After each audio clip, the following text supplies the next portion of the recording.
A new chapter in American-Cuban diplomacy sparked an emotional debate at the Cuban Embassy. I'm a Cuban American. I was actually born in this country. My mother arrived with me in her belly 52 years ago. My father had just been executed in Cuba.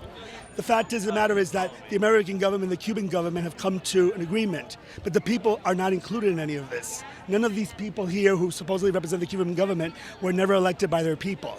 So the Cuban people have not spoken. Opponents, many themselves Cuban American, decried the move as the work of politicians who are disconnected from the real plight of Cubans. I don't think that human rights and democracy are playing a central enough role in the negotiations, and that's why I'm here.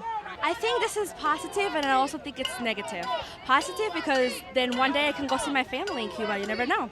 And negative because I believe that the government is not going to change. Meanwhile, supporters of resuming diplomatic relations with Cuba for the first time since 1961 stressed the importance of lifting the United States embargo against Cuba.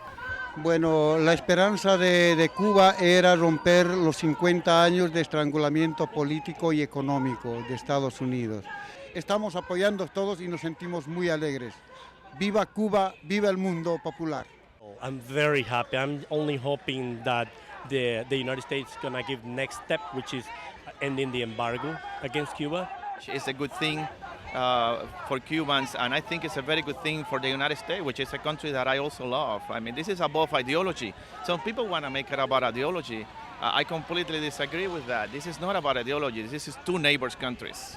As far as the embassies are concerned, if this means greater access to dissidents in Cuba, to the opposition, that we can keep Cuba in check for its horrendous human rights record, then I'm all for it. We don't want to be enemies. We need to sit down and talk. The Cuban government has to recognize that the people exist.